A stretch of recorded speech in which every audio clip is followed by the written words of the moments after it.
Bonjour, je, je me propose en fait de faire plusieurs vidéos sur le framework ASP.NET euh, de Microsoft afin en fait de le découvrir avec vous.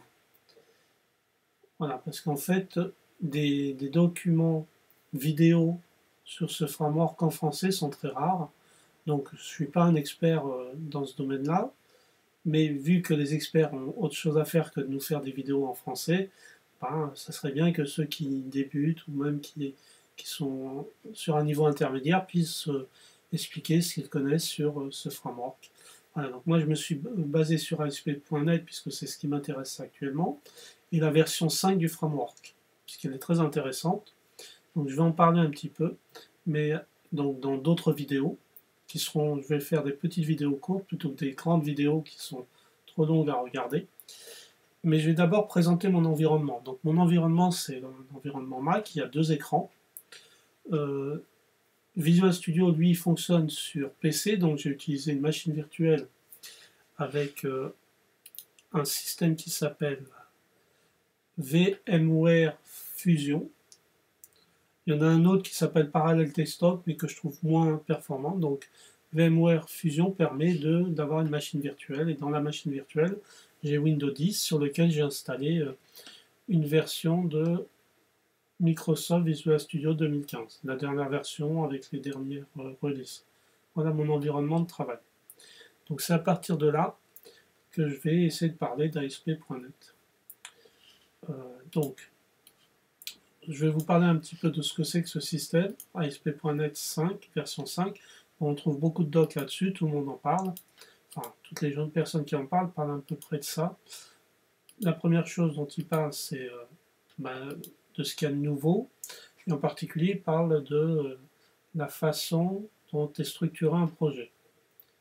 Donc, ce qu'il y a de nouveau en fait dans la version 5 d'ASP.NET, c'est essentiellement l'aspect open source. Donc, par exemple, ici dans ce projet, on voit ici des fichiers comme gulp file.js.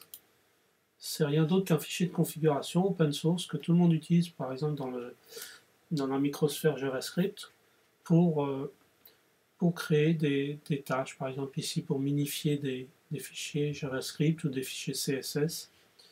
On a aussi un programme, un truc intéressant, c'est la séparation entre les fichiers qui vont être développés sur le serveur en production, qui se trouvent dans wroot. Donc, ce sont les seuls fichiers qui sont visibles de l'extérieur.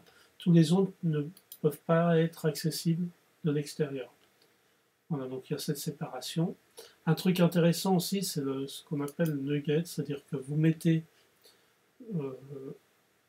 alors c'est dans project.json, c'est un fichier important, c'est le project.json.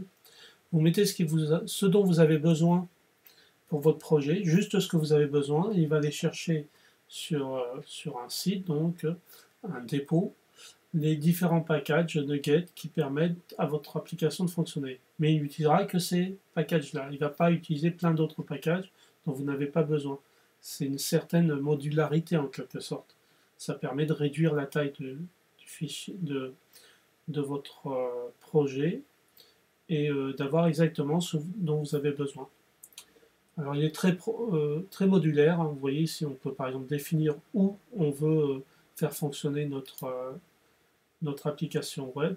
Ça peut être aussi bien sur Linux, sur Macintosh, sur Windows, d'autres systèmes. Il suffit simplement de développer le noyau sur de tels systèmes pour que ça fonctionne. Donc on peut dire que de ce fait-là, le framework.NET devient un peu multiplateforme. Voilà. Il y a d'autres choses dont je ne vais pas parler parce que je ne suis pas vraiment très expert.